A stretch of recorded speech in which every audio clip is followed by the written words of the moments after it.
বিএনপির বিপর্যয়ে যেভাবে হাল ধরেছিলেন খালেদা জিয়া। খালেদা জিয়া বিএনপির হাল ধরেছিলেন এমন একটা সময়ে যখন তার স্বামী বিএনপির প্রতিষ্ঠাতা রাষ্ট্রপতি জিয়াউর রহমান সেনাবাহিনীর কিছু সদস্যের হামলায় নিহত হন। জিয়ার মৃত্যুর পর একদিকে যেমন দিশেহারা তার পরিবার, অন্যদিকে বিপর্যস্ত হয় তারই গড়া রাজনৈতিক দল বিএনপি। 1981 সালে সেই সময় খালেদা জিয়া ছিলেন একজন গৃহবধূ, 2 সন্তানকে নিয়ে তখন সেনানিবাসে অবস্থান করেছিলেন।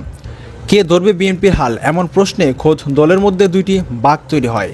সে সময় খালেদা জিয়া রাজনীতিতে যোগ দেন নেতাকর্মীদের আগ্রহে।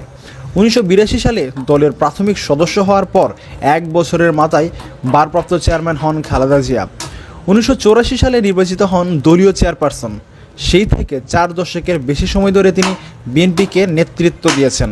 এরই মধ্যে সেনাশাসক হুসেইন মোহাম্মদ এরশাদ বিএনপির নেতৃত্বাধীন সরকারকে হটিয়ে রাষ্ট্র ক্ষমতা দখল করেছেন। ফলে দলের নেতৃত্ব দেওয়ার পর মূলত প্রতিকূল এবং পরিস্থিতি মুখোমুখি হয়েছিলেন খালেদা জিয়া। তখন থেকেই তাকে টানা আন্দোলনের মধ্যে থাকতে হয়েছে।